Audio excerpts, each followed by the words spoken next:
Dari 87 jumlah nasabah yang tercatat dalam sejarah yang dikutip oleh Bakar Abu Saif yang pada masa Tobagoto ketiga sama keempat, kitab yang ditukil oleh jenengan itu hanya satu kitab saja. Ketika kita telah mengetahui bahwa ayahnya namanya Ahmad bin Isa, dari situ dia punya anak Ubaid enggak.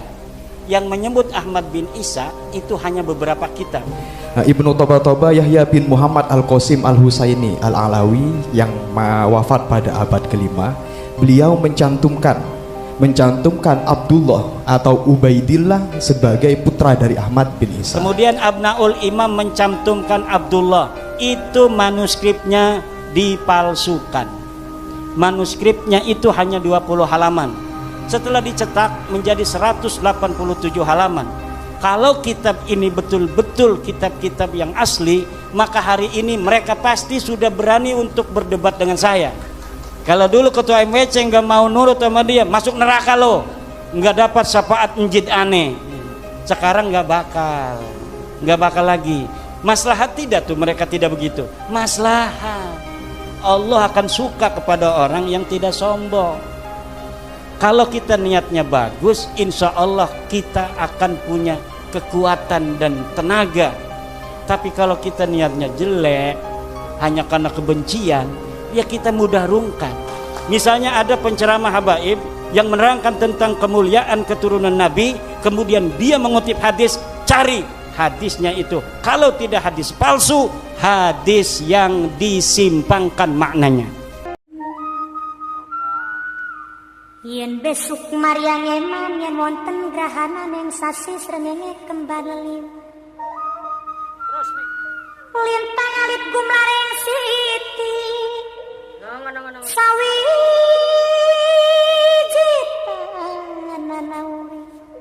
Sawiji tanana urip mung isun karo sampean mati amung kang swarga.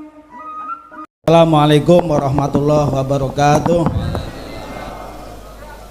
Matur sembah nuwun atas waktunya yang termulia dan yang kami muliakan sedaya para masyayikh, para kiai Wonogiri. Pertanyaannya, apakah semua kabib-kabib yang ada di Indonesia ini semuanya itu masuk Ba'alawi atau ada kotak-kotak Pak Yai? Artinya semuanya mungkotek, napa masih ada pemilahan Pak Yai? Monggo mangke dipunjelasaken nggih. Itu yang pertama. Yang kedua untuk Wali Songo. Ini saya kayaknya belum dipaparkan. Monggo mangke dipunjelasaken apakah Wali Songo itu katut Ba'alawi atau mboten ngoten nggih. Khawatir wis diidolakan, wis diziarahi, ternyata namu wali tapi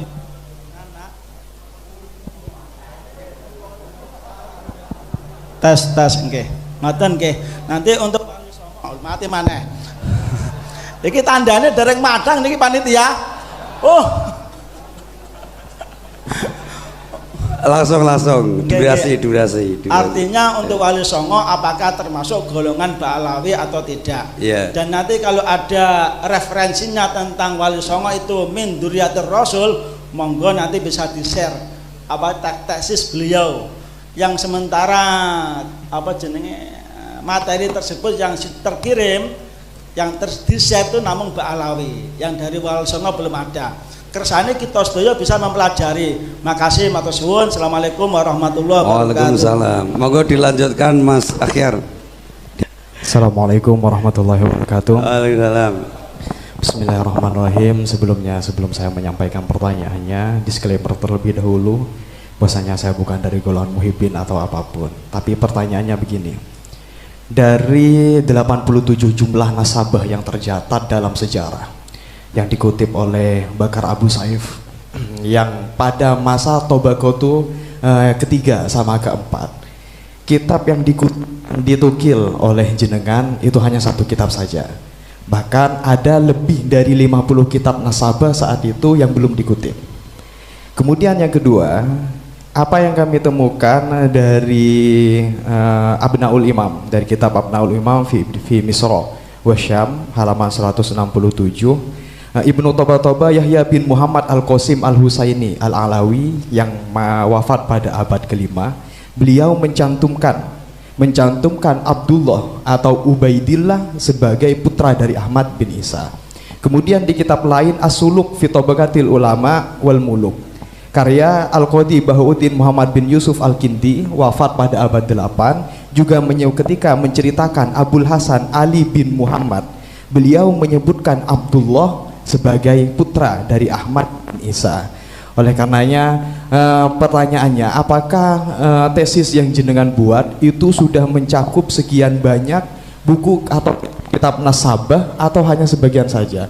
Karena dari beberapa tesis yang saya baca dan juga pemaparan, bahkan 20% saja dari kitab-kitab nasabah belum jenengan tukil. Mungkin mohon tanggapannya ya.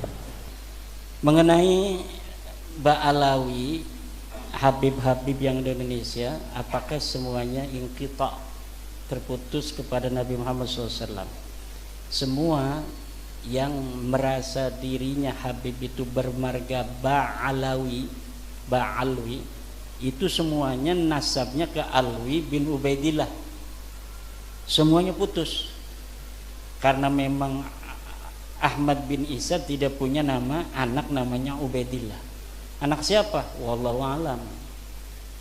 Ya orang-orangnya aja tidak terdeteksi, apalagi nama bapaknya. Orangnya aja tidak terdeteksi. Lalu marga apa-apa saja itu yang masuk Ba'alawi. Nah, mereka punya kekhasan, keluarga mereka dipanggilnya Habib. Jadi kalau yang dipanggil Habib itu Ba'alawi, bukan turunan Nabi. Kalau turun Nabi itu memiliki tanda panggilan tersendiri, Syarif dan Sayyid. Kalau mereka keturunan Nabi yang melewati seorang raja atau gubernur, itu biasanya menggunakan Syarif. Tapi kalau keturunan ke atasnya tidak melewati raja, para ulama-ulama saja, itu biasanya hanya menggunakan Sayyid. Maka syarif-syarif Mekah sebelum dikuasai oleh Wahabi itu gelarnya Syarif Makkah, karena dia selain sebagai seorang penguasa Mekah juga keturunan daripada Rasulullah Muhammad sallallahu alaihi wasallam. Lalu apa saja itu marga-marganya? Banyak, saya searching ini ada 114 marga. Yang ada di Indonesia mungkin hanya setengahnya. Ada As-Sirri, Al-Junaid, Al-Baharun, Al-Gadri, Al-Bin Sahil, Jamalul Lail, Bahasan, Basaiban. Basaiban ini ada Basaiban yang Al-Idrisi, yang bukan Ba'alawi ya, kayak Zulfikar yang punya anak PV itu Basaiban Al-Idrisi. Ada Basaiban Ba'alawi, ada Al-Habsi, Asy-Syatiri, Al-Jufri, Al-Kaf, Al-Bait, Al-Bilfaqih, Al-Jabhan, Al-Dualani, Al-Ghaizah, Al-Ba'ali, Al-Hamil, Al-Kenaiman, Al-Bar. Tuh, Ahmad Al-Bar tuh yang bisa nyanyi rock itu Ba'alawi itu. Asy-Syarwi, Al-Hayyid, Al-Khamur, Al-Bahdak, Asy-Syarim, Al-Ba'mar, Al-Hakam, Al-Bahri, Al-Ghasasi, Al-Rakhelah, Al-Bakriyah, Al-Babduna, banyak sekali. Tinggal dicari yang Ba'alawi. Pokoknya setiap Ba'alawi itu dia bernisbat pada Alwi bin Ubaidillah yang mengaku sebagai keturunan Ahmad bin Isa. Ahmad bin Isanya ini telah terkonfirmasi kitab-kitab sejarah dan kitab nasab, dia seorang turunan Nabi. Wafatnya 345. Maka Ubaidillah ini keturunannya di abad 9 mengaku bahwa Ubaidnya ini keturunan dari Ahmad bin Isa. Pada zaman Ahmad bin Isa belum ngaku. Jadi ngakunya itu setelah 550 tahun wafatnya Ahmad bin Isa. Kalau ngakunya di abad itu nggak mungkin diterima kan, karena anak Ahmad bin Isanya marah. Tapi dengan berjalannya waktu, semakin menyebar itu keturunan Ahmad bin Isa, kesempatan orang untuk mengaku keturunan siapa saja itu kan terbuka. Masalahnya terbukti tidak secara data sejarah dan data nasab, itu saja. Kemudian mengenai pertanyaan selanjutnya, Wali Songo nasabnya ke Ba'alawi bukan. Orang-orang Ba'alawi Habib mencatat dalam kitab mereka seluruh Wali Songo keturunan Ba'alawi. Itu pada tahun berapa? Baru pada tahun 1984. Kitab cetakan Samsud Dohiro yang ditambahi. Dulunya tidak masuk. 1984 cetakan baru kitab Nasab Ba'alawi mencantumkan terutama Kesultanan Banten yang dicantumkan sampai hari ini ada di dalam kitab Samsud Dohiro itu. Kita ini mantan Ba'alawi. Tahun 2012 saya itu menjadi pencatat nasab bersama teman-teman dari keluarga Kesultanan Banten, itu masih ke Ba'alawi karena belum ditemukan keraguan waktu itu.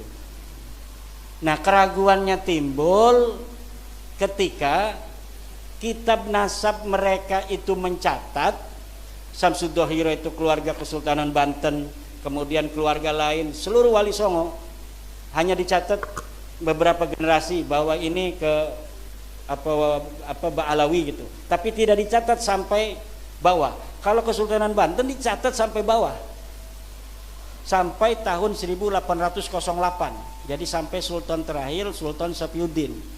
Nah, kalau Sunan Giri hanya Sunan Girinya saja gitu, Sunan yang lainnya saja. Tapi kalau Sultanan Banten dicatat sampai tahun 1808, keturunan Sultan Sapiuddin sampai Sultan hari ini, cuma Sultan budaya itu masih ada di dalam kitab Samsud Dohiro. Nah, setelah diteliti, betulkah ini Ba'alawi merupakan leluhur Wali Songo? Ternyata kitab-kitab manuskrip yang sekarang mulai orang itu paham setelah ada bab nasab ini pada penasaran, mencari-cari kitab-kitab di rumah-rumah mereka yang tua-tua. Kemudian Kesultanan Cirebon dia punya manuskrip yang gak boleh dibuka-buka, katanya pemali kalau dibuka. Akhirnya sekarang mau buka. Nanti setelah dari sini saya ke Kesultanan Cirebon, diminta oleh Pangeran Kodiron Patih dari Kanoman untuk bersama-sama membicarakan nasab Wali Songo. Karena di Kesultanan Cirebon pun lihat itu di makam Sunan Gunung Jati masih Ba'alawi. Nggak heran kalau nasab-nasab kiai lain di Nusantara ini masih Ba'alawi. Karena Kesultanan Cirebon sendiri belum serta-merta begitu saja menerima, walaupun saudara-saudara saya dan selalu SMS-an tiap hari. Tapi untuk merubah itu kan kita perlu hati-hati. Lalu mulai kapan? Masa iya 1984 saja ketika nasab Wali Songo itu ditulis dalam Samsud Dohiro? Bukan. Sebelumnya sudah ada tahun 1960 sebuah manuskrip palsu ditulis. Jadi ada namanya manuskrip Negara Kertabumi. Katanya karya Pangeran Wangsakerta, salah satu putra Raja Cirebon tahun 1670. Nah, tahun 1670 di dalam manuskripnya itu ditulis silsilah Sunan Gunung Jati sampai ke Ubedillah. Setelah ini manuskrip dibawa ke ahli filolog dari Universitas Indonesia, ternyata kitab ini kertasnya tua, setelah pakai ludah, seret tuanya hilang. Kertasnya ternyata kertas Manila. Kertas Manila itu ya kertas zaman sekarang itu, kayak karton itu. Itu. Jadi upaya itu sudah sejak 1960. Lalu yang tertua lagi di mana? Yang tertua lagi dalam tulisan Habib Salim bin Jindan. Habib Salim bin Jindan datang ke Kesultanan Banten, Sultanan Cirebon, Jogja, Solo, Madura. Bertemu dengan Syekh Khalil Bangkalan. Kemudian ini Syekh Khalil, silsilahnya Syekh Khalil ini dari Ampel, ini dari Sunan Gunung Jati sampai ke Rasulullah. Akhirnya sekarang orang-orang pada berihtijaj dengan Syekh Khalil. Katanya Syekh Khalil sendiri sudah menetapkan Wali Songo ini ke Ba'alawi. Iya, karena Syekh Khalil mendapatkannya dari Habib Salim bin Jindan. Habib Salim bin Jindan itu adalah ayah dari Habib Ahmad bin Jindan, orangnya soleh, tawadu, karena dia ngajinya sama kiai-kiai, bukan nama Ba'alawi. Dia ngaji sama kiai-kiai, makanya tawadu. Habib itu kalau ngaji sama kiai ya kayak kita, tawadu. Kenapa? Sinaran cahaya Jawa, keramat Nusantara itu akan masuk ke dia. Yang berbeda-berbeda itu, lihat gurunya ada nggak guru Jawa, dapat nggak dia keramat tanah Jawa? Nggak dapat. Kalau yang sombong-sombong itu nggak dapat keramat tanah Jawa, jadi dia tidak dapat doa dari Sabdo Palon sama Syekh Subakir dulunya. Kalau yang dapat doa dari Syekh Subakir perjanjiannya dengan Sabdo Palon, ya kita mengindonesia. Tidak ada perbedaan kita berdasarkan keturunan dengan siapapun. Nah, itu intinya. Kemudian, nah jadi Wali Songo ini sampai sekarang belum tuntas. Makanya saya jarang ngomong Wali Songo, karena belum selesai. Dan menurut saya Wali Songo ini mau ke Nabi, mau ke jadi Syarif Sayyid, itu nggak terlalu berbahaya. Kenapa? Mereka mengutamakan ilmu, tidak mengutamakan nasab.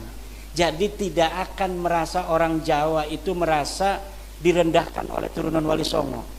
Kalaulah cara Wali Songo sama dengan cara mereka ini sekarang nggak masuk Islam itu orang-orang Jawa. Orang Jawa itu begini-begini, tapi kalau direndahkan betul-betul melawan, betul nggak? Wali Songo tahu, makanya Wali Songo sangat merakyat. Dia merasa seperti orang Jawa sendiri. Makanya itu Sunan Kudus itu nggak ada anaknya yang pakai Sayyid, pakai Syarif, nggak ada. Walaupun dianya masih Sayyid Ja'far Shodiq, namanya masih pakai Sayyid Ja'far Shodiq, tapi anaknya saja nggak boleh pakai. Sampai sekarang anaknya ya menyatu aja dengan orang-orang di Kudus itu. Mungkin ada juga yang ngojek untuk Sunan Kudus itu, tuh keturunan Sunan Kudusnya itu.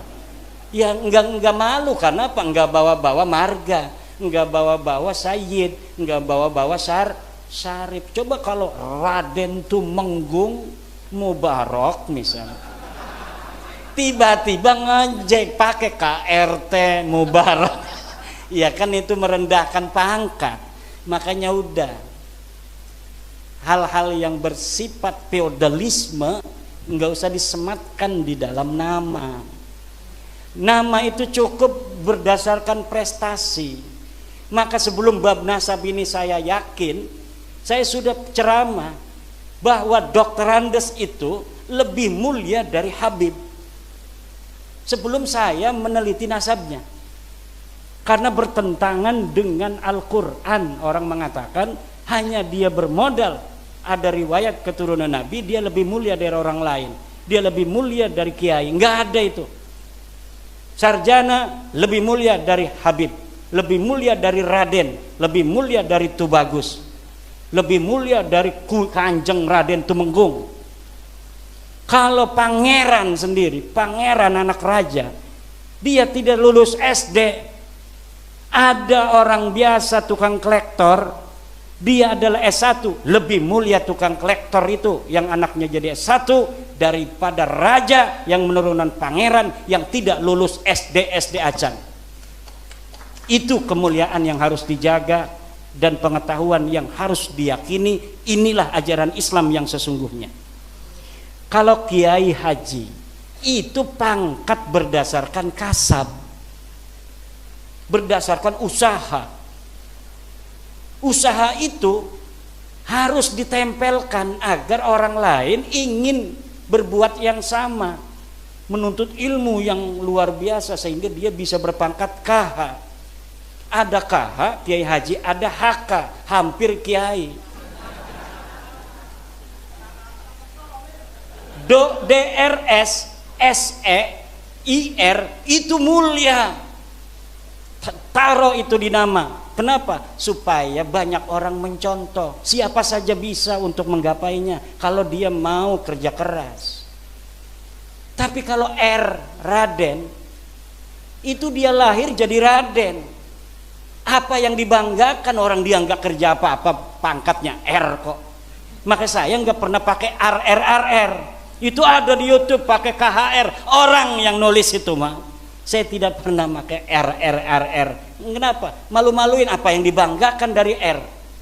Seperti kita ini mukanya begini, ya dari lahirnya begini, dari Allahnya begini. Kita nggak mesen begini, nggak usah bangga-banggain karena hidungnya mancung. Walaupun saya mancung, saya nggak bangga. Kenapa? Karena ini bukan dapat saya. Nggak ada usaha sama sekali. Sesuatu yang tanpa usaha sama sekali nggak perlu dibanggakan dan tidak pantas dibanggakan.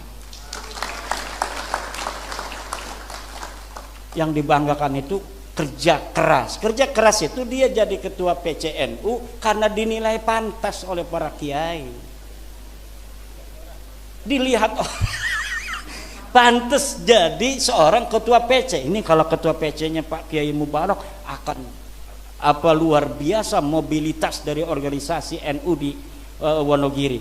Kiai-kiai sepakat, udah Kiai Mubarak saja. Akhirnya seluruh MWC dikontak Kiai Mubarak ketua PC begitu. Allah yang mentakdirkan berdasarkan apa? Usaha dan prestasi, bukan berdasarkan keturunan. Setiap orang yang tidak punya dia itu privilege dari keturunan, kemudian hari ini menghormati orang berdasar keturunannya, dia menginjak-injak harga dirinya sendiri.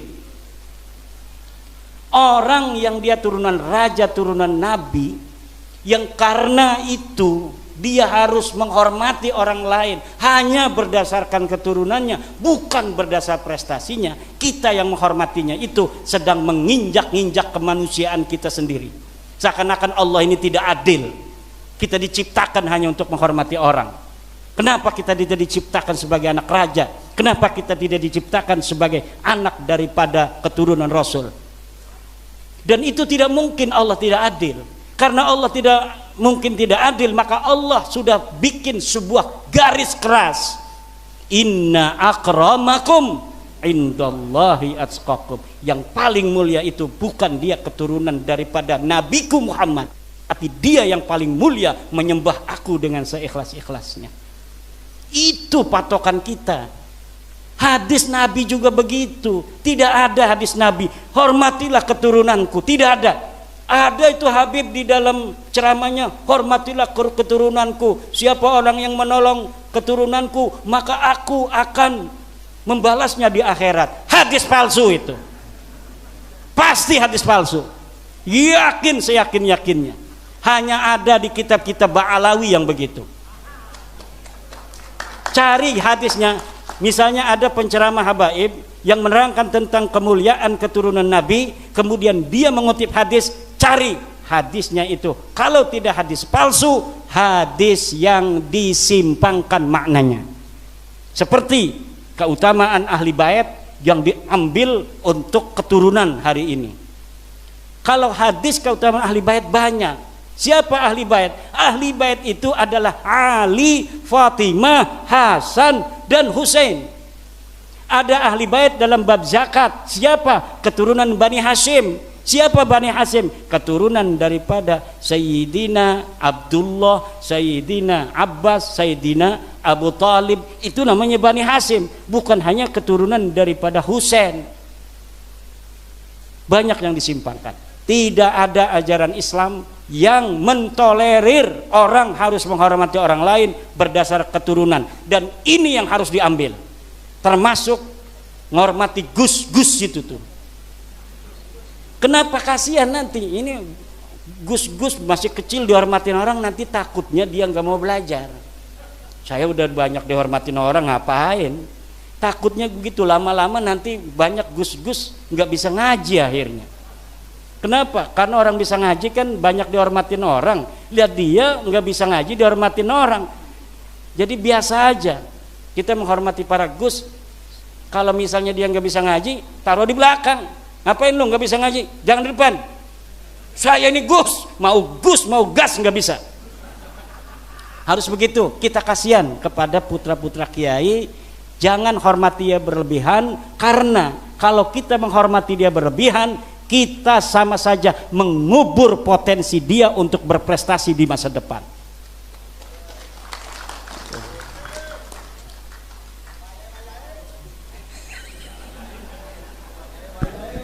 Yang kedua kedua 87 nasab. Katanya ini anti Gus juga nih.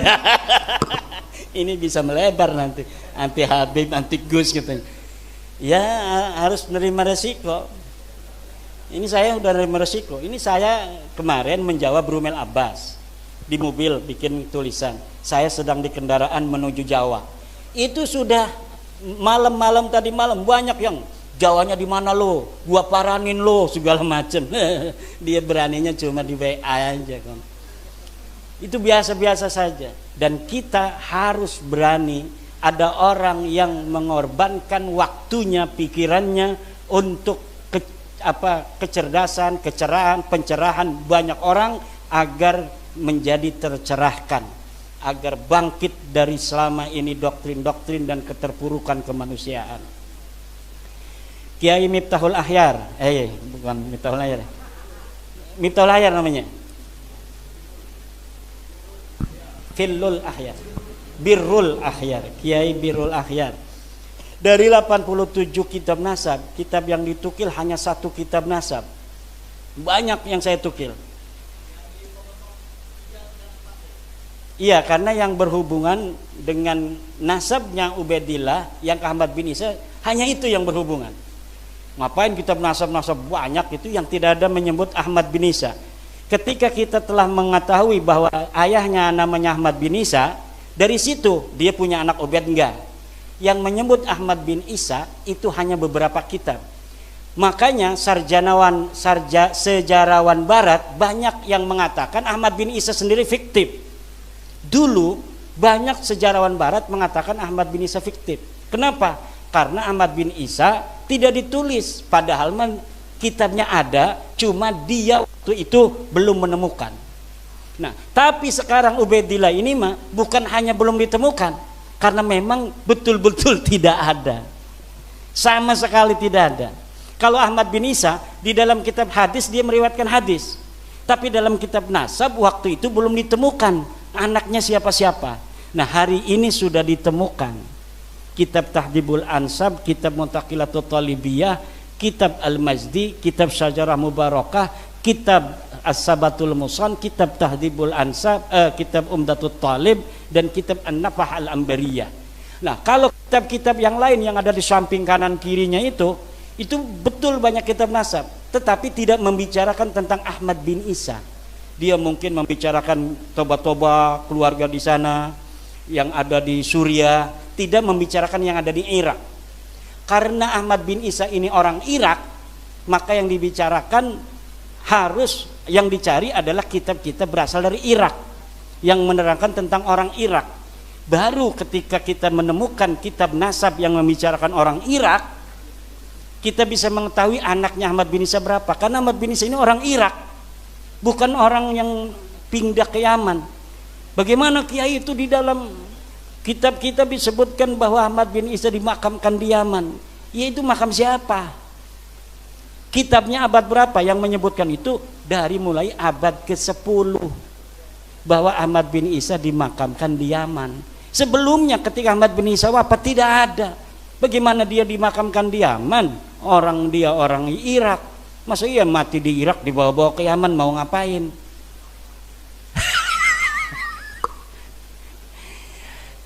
Iya, itu makam itu bisa diciptakan. Bagaimana sekarang kita hari ini kan lagi ribut bab nasab nih, ribut lagi bab tidak hijrah ke Yaman, lagi ribut makam Ahmad bin Isa itu kok ada di Yaman. Sampai ada teman saya yang lulusan Yaman pergi ke Yaman, dia videoin. Setelah dia videoin, dia kirimin video saya. Ini ada makamnya katanya Ahmad bin Isa. Ini makamnya Ubaidillah. Masa iya katanya ente tidak percaya bahwa Ubaidillah ini adalah sosok yang historis? Kalau dia sosok yang tidak ada, bagaimana dia ada makamnya? Akhirnya Allah buka dari keadaan Indonesia. Banyak makam-makam yang tidak ada orangnya, hari ini ada makamnya. Banyak orang-orang yang dulu sejarahnya tidak ikut-ikut ngediriin NU, sekarang ditulis ikut ngedirikan NU. Banyak orang yang ditulis dulunya tidak menyebarkan Islam, hanya narik-narik biola, sekarang disebut menyebarkan Islam di Indramayu. Ada bukunya juga ditulis penyebaran Islam oleh Habib Anu bin Anu. Sampai bikin skripsi. Anak buahnya yang punya anak lagi nulis skripsi, suruh bikin skripsi penyebaran agama Islam oleh Habib Anu bin Anu di Indramayu. Saya teliti itu skripsinya. Kemudian makam orang terkenal di Semarang diciptakan, padahal makam aslinya ada di Pleret, Jogja. Dia adalah seorang dari pahlawan Yogyakarta yang melawan penjajah. Ketika dia melawan penjajah Inggris, waktu itu dikuasai Inggris, Belanda kalah oleh Inggris, Inggris menguasai, kemudian perang Jogja dengan Inggris, mati KRT Sumodiningrat. Setelah KRT Sumodiningrat mati di dalam masjid, ditebas lehernya, dimakamin di Pleret. Setelah dimakamin Pleret, 100 tahun kemudian tiba-tiba muncul makamnya di Semarang dan nasabnya rubah. KRT Sumodiningrat sekarang nasabnya menjadi bin Toha bin Yahya. Dulunya orang mana? Orang Jogja asli, menantunya Hamengkubuwono ke-1. Menantu Hamengkubuwono ke-1, dia orang Jogja asli, pernah jadi bupati di Jepara kalau tidak salah. Sekarang dirubah. Untuk apa sih merubah sejarah, merubah makam? Untuk masa depan, bos. Untuk masa depan, biar masa depan untuk keluarga ini tercatat sebagai orang-orang yang ikut di dalam memperjuangkan kemerdekaan. Makanya penting bagi mereka untuk mencantolkan dalam sejarah-sejarah 17 Agustus katanya Soekarno minta doa dulu sama Habib. Katanya bendera Indonesia merah putih itu ditentukan oleh Habib. Katanya Garuda Pancasila itu ditentukan oleh Habib. Katanya NU itu didirikan oleh salah satunya Habib. Dan sebagainya dan sebagainya. Makam-makam di pojok-pojok itu dikasih nama marga-marga dari mereka, kemudian dikasih tahun yang tua. Untuk apa? Ke depan Indonesia jangan macam-macam sama kita orang. Ini kita sudah terkonfirmasi datang ke Indonesia abad ke-15. Apa buktinya? Makam, lihat tuh, ada inskripsinya, mereknya Habib Anu bin Anu tahun sekian. Ini Bapak yang akan terjadi. Maka kita begini keras ngomong ini agar mereka sadar. Udah berhentilah, yang udah bikin-bikin makam, hapusin makam gak ada orangnya. Yang ada orangnya, yang tokohnya itu tokoh Jawa asli, dirubah lagi. Udahlah, kita salah, ayo kita se-Indonesia sekarang kita sama-sama membangun Indonesia. Tidak ada lagi yang bicara tentang nasab dan keturunan, karena kalau bicara nasab dan keturunan, orang Jawa, orang Wonogiri yang lebih berhak untuk mengklaim bahwa Indonesia ini miliknya daripada orang lain. Karena keturunan orang-orang yang hari ini ada di sini inilah yang dulu memperjuangkan kemerdekaan negara Republik Indonesia, bukan orang lain. Kalau mereka kita tahu sendiri sejarahnya, datang di bawah Belanda, kemudian mereka menjadi orang-orang kelas tinggi di Belanda, ada kelas Eropa, ada kelas Asia, ada kelas pribumi.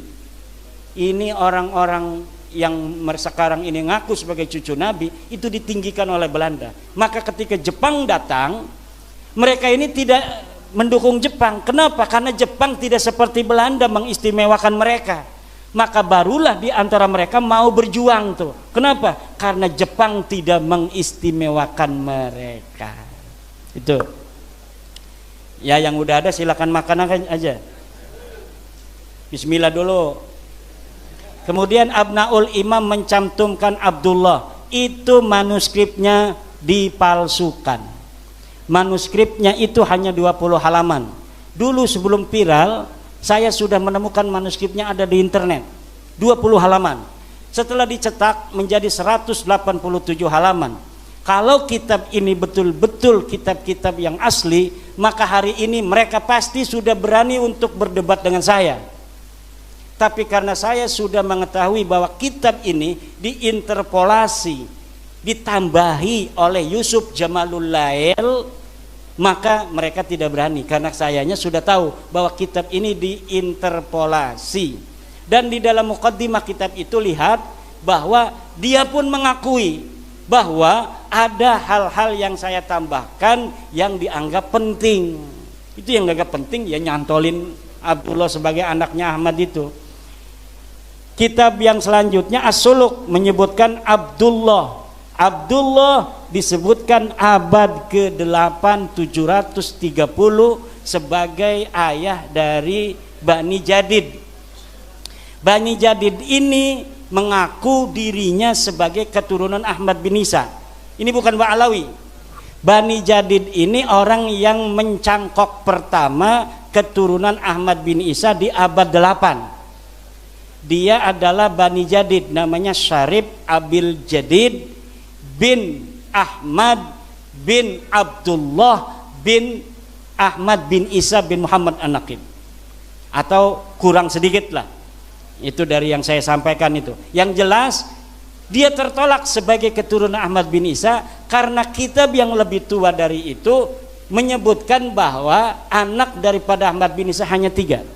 Lihat dalam kitab Syajarah Mubarakah, itu narasi yang disampaikan oleh Imam Al-Fakhrur Razi, fa'aqibuhu min salasati banin.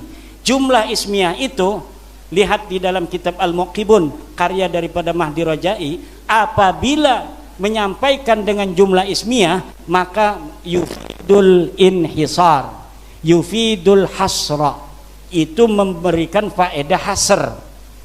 Itu ada keterangannya dalam kitab Al-Muqibun karya Mahdi Rajai, bahwa apabila ulama mengatakan dengan jumlah ismiyah itu yufidul hasra, tapi apabila dengan jumlah fi'liyah fa'aqoba salah sata banin, itu masih bisa tambah 1.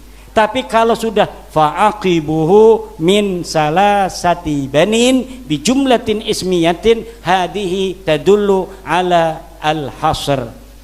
Jadi tidak bisa, tertolak. Dan sudah terbukti Bajadid ini bukan keturunan Nabi, sudah terbukti dari kitab-kitab selanjutnya. Nanti Ba'alawi Bajadid itu adalah keturunan orang Arab biasa. Ya, nanti di abad 9 Ba'alawi ini, yang Habib-Habib ini mencangkok lagi kepada Bajadid ini. Jadi nyangkok kepada cangkokan. Jadi Bajadid ini udah nyangkok kepada Ahmad bin Isa, anaknya ditambahin 1. Nah, nanti si Ba'alawi sekarang ini nyangkok kepada Ba'alawi Bani Jadid ini. Katanya Jadid itu adik daripada Alwi. Jadi karena kakaknya katanya atau adiknya sudah disebut, maka Alwi ini pun sudah terkonfirmasi. Yang menyebut Alwi itu sebagai keluarga Jadid atau adiknya atau kakaknya hanya Ali As-Sakron di abad 9. Jadi luar biasa gayanya. Dan kalau kita teliti, nanti saya sedang menulis lagi sebuah kitab kronologi, kronik kronik batalnya nasab Ba'alawi. Ini sudah 300 halaman.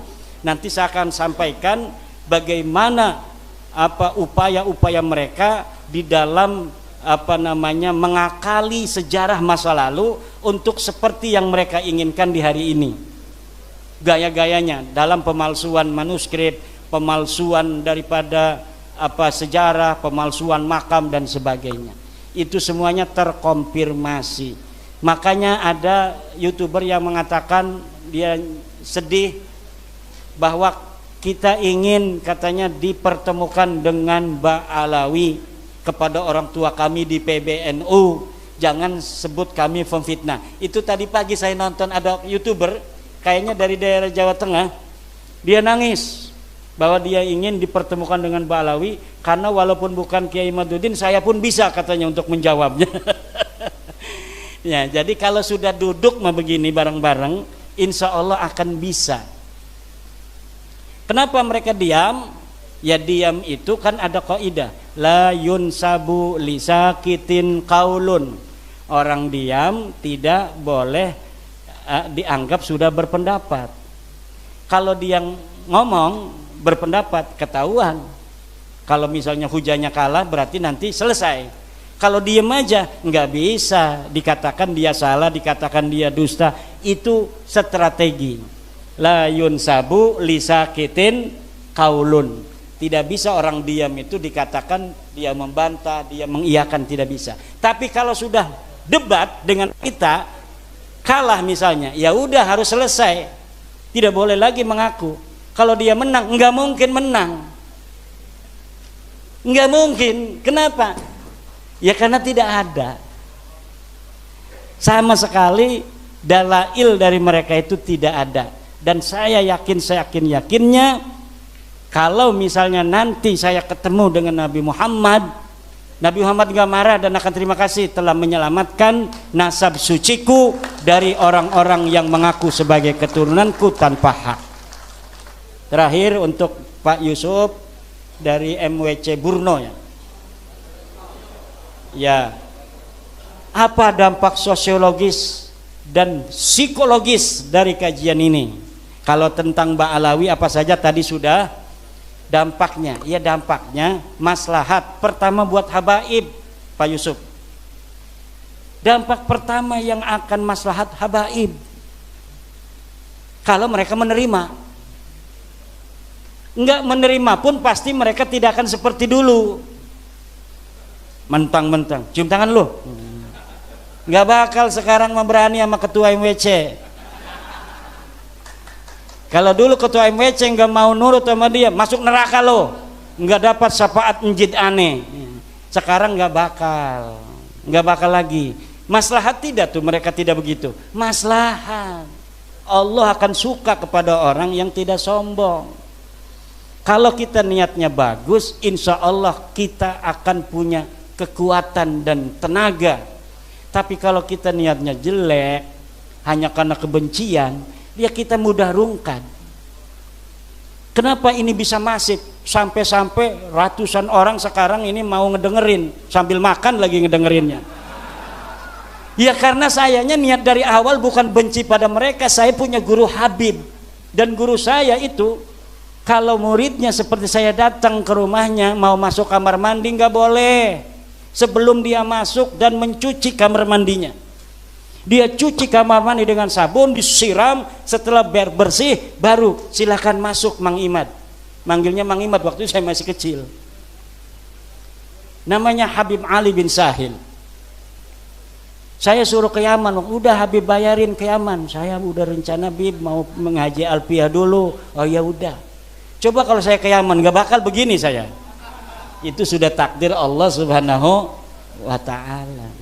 Iya. Karena saya bukan berdasar kebencian dan saya yakin dengan apa yang saya lakukan tidak akan membuat Rasulullah marah.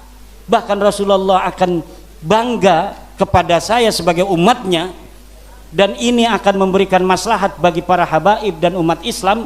Maka saya lakukan walaupun dengan berbagai macam dinamika, rintangan, ancaman dan sebagainya.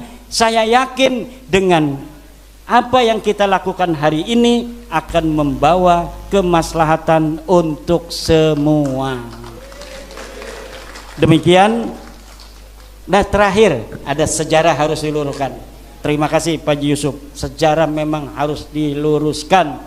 Dan lihat orang Wonogiri kanan kiri, apakah ada makam-makam palsu yang sudah didirikan.